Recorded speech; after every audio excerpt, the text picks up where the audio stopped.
We live our lives through actions and behaviors, responses to circumstances that we are not in control of, that reside in subconscious patterns and embodied responses, autopilot. And we mistakenly think that because we can judge with our conscious thought, then we can also change with our conscious thought. And the effort becomes, I'm going to go on this journey of self-development and change my ways. And all I have to do is to just be conscious all the time. And it doesn't work. You can do it for a little while, and you can do it even a lot at times of high motivation and urgency. But it requires a lot of effort and energy. And no matter how much stamina you have for that process, for that attempt to rein yourself through constant conscious awareness, it's not sustainable.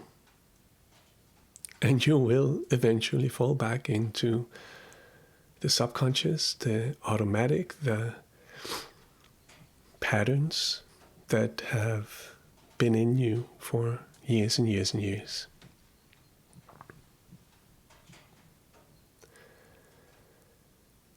And so the first thing we have to realize is that if we want to have any hope of success in consciously manipulating who we become over a period of time, then the effort has to go into utilizing whatever time and energy we have in full presence, like full conscious awareness. It has to be spent on figuring out what's under the surface and how to direct it in a different way.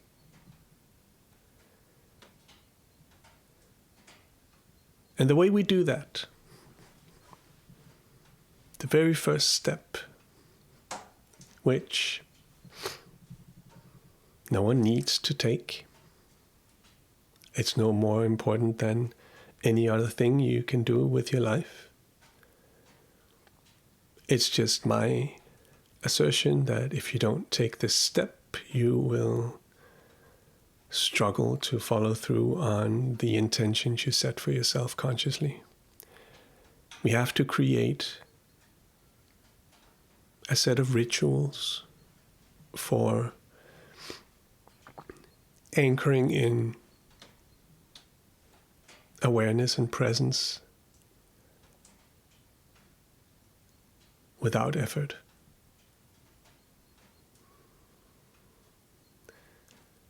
So that every day there are moments where your conscious awareness is directed back into the right place.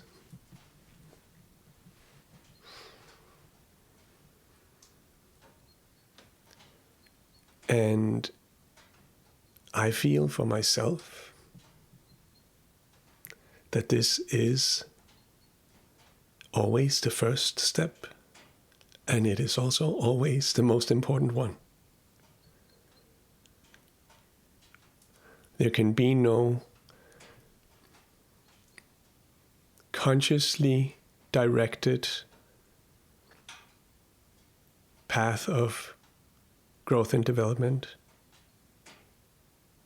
without a sense of ritual approach to your life.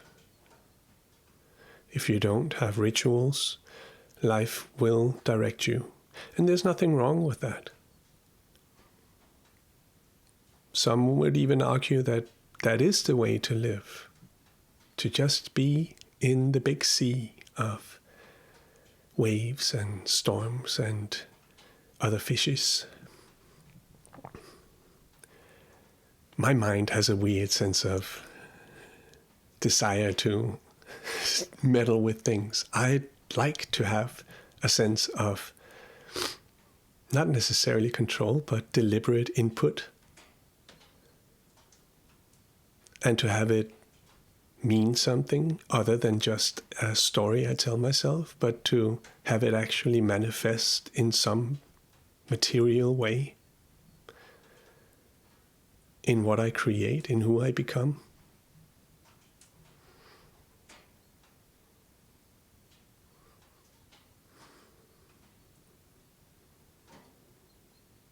So it's easy to consider the practice of rituals for presence and awareness. It's easy to fall into a trap of considering them sort of symbolic and just about regulation, like a way to chill out. But they're not, or they don't have to be just that. They hold a lot more power than we perhaps intuitively believe them to hold.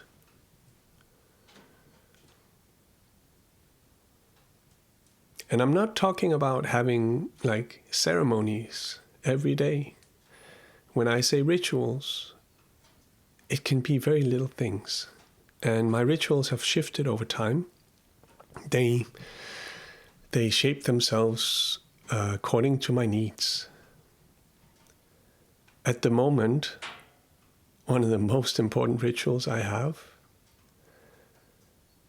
is that I sit in meditation fairly quickly after waking up.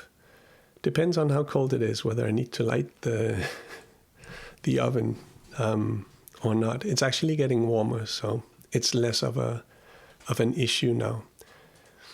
But because I'm in the process of like birthing something creatively, something I have intrinsic self-doubts around. I often wake up with a very scattered mind that's grasping at solutions and strategies, tactics, and what to do next. Good job, mind. That's your job, is to figure out what to do next. But your job is not to be scattered and all over the place, frantic, anxious, pulling myself out of presence as soon as I wake up. So I have a ritual of sitting down and closing my eyes, and I used to have like a timer. I stopped having a timer because I felt, well, it became like performative. It became like, oh, I have to meditate for 15 minutes or 20 minutes and then I've done a good job. And now I sit until I feel calm.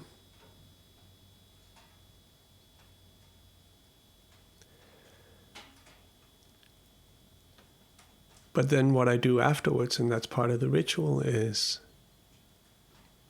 I have a quick little conversation with someone, something. My version of a prayer. I'm not a religious man. I'm not a believer in anything really. Perhaps a believer in everything. I don't know. But it's not long ago that I realized that prayer does not have to be religious. I always felt it had to be. Like, my idea of prayer was from church in school. Like, we had a period of like 1 or 2 years where we would go to church 1 day a week, and then we would learn to pray, and we would sit like this in church. Ooh, please God, give me all the things that I want.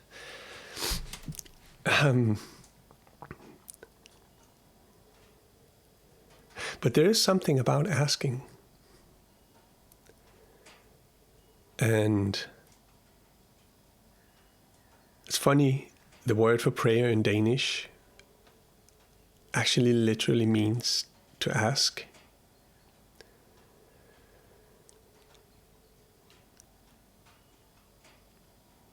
When I sit down and first settle, remove the stress, turn off the noise, and then I ask. And it starts like within me, it starts as something's bubbling up, something has my attention that needs resolving. And at one point it'll be like, hey, say the words. That sort of notion will come from, and you're ready to say the words, and then the words will be like, I'm looking for, let's say for instance, I'm looking for clarity, like how do I move in this aspect of my life? And then things start to show up. And that's part of my ritual. And it's a ritual of bridging worlds, and it has immense impact for me. Or at least it feels like it. It does. Like, who's to say? But in my experience, it's a really impactful little practice. But altogether, it doesn't have to take more. Like, it doesn't take more than maybe 15 minutes. I don't smoke anything or eat anything or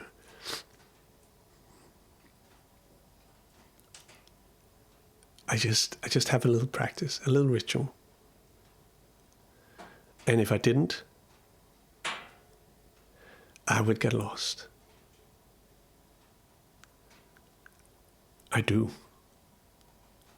When I neglect those types of little rituals, I get lost. I don't notice immediately. But if I were to sit down and actually question, hey, are you lost right now? I would be able to recognize it. Hey, I'm lost in thought. I'm lost in rumination and in stress and anxiety about, am I doing things the right way or the wrong way? Or will I be successful? Will my pimple go away in time to record the video? All those things. The thoughts in our heads that create confusion and despair.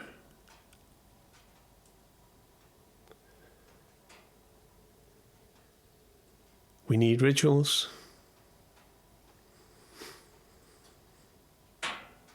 I could probably say more,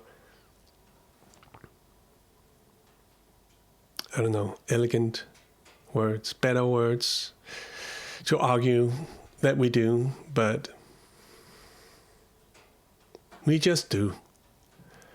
Like, I don't want to have to argue everything, right? That's also, it's something that kind of annoys me about the world that I'm entering into, where I'm essentially going to make content because I want to sell a product. And I'm okay with that now. Like, it's taking a lot of time to find myself in that role and to be able to think of my work as making content for the purpose of bringing people in and selling them a service. But there's a thing that really annoys me about this arena, this, how do you say, like, aspect of, or type of business, I would say. And it's the feeling that you always have to be teaching some kind of objective truth.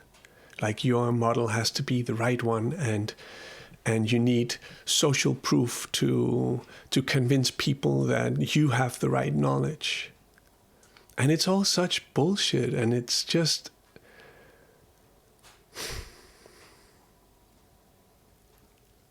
who the fuck cares if rituals really are as important as I say they are?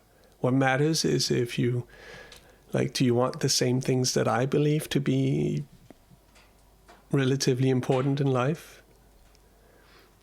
I should probably talk more about those things. Like, do you feel a sense of resonance with how I attempt to live my life? And do you find value in the things I suggest that, hey, this has really been beneficial to me? And do you feel comfortable and safe to then go into a space of deep, profound inner work with me? And if that's all the case, who cares if it's objectively true? This is not a science. Like, the development of identity, personality, and capacity to be something in the world is not a science.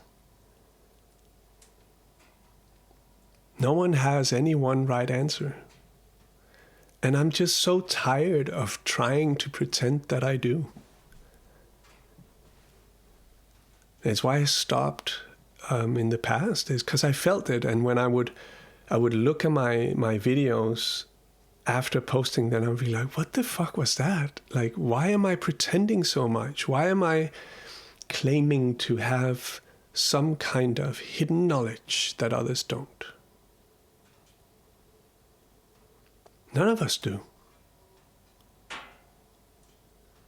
And at the end of the day, my ability to help you comes down to, one, you giving me the authority to do so, meaning you trusting me, and then two, my capacity to hold you in a very, very difficult process.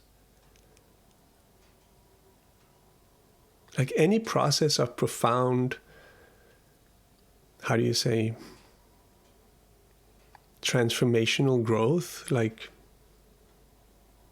stuff on the inside, stuff that touches your childhood, because it always does.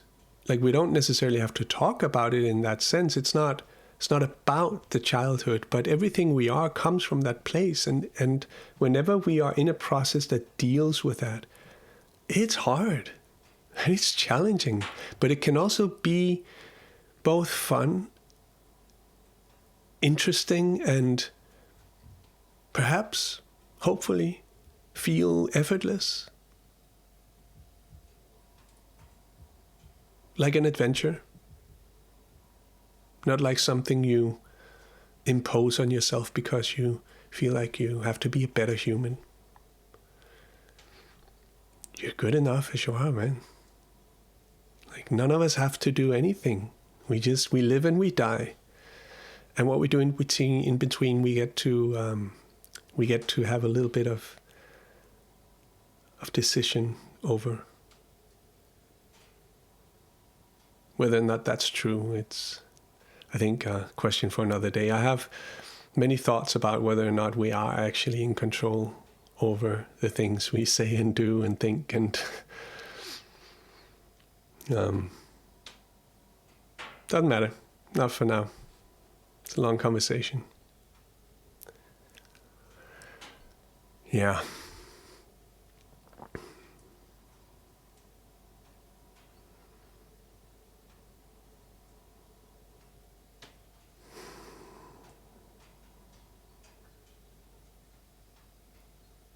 Change is hard.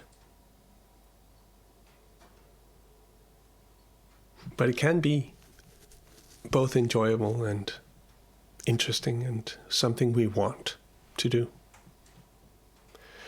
And I will say, when you approach it from that angle as something you want to do and can have fun with, it does become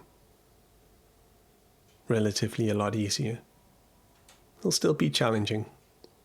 It'll be challenging because change never happens as we plan. It's never a straight line from A to B. So we have to learn to be okay with being thrown in the ringer.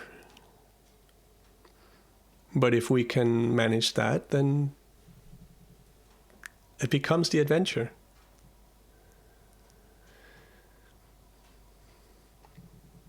But you have to have rituals, because I said so. So go make some rituals.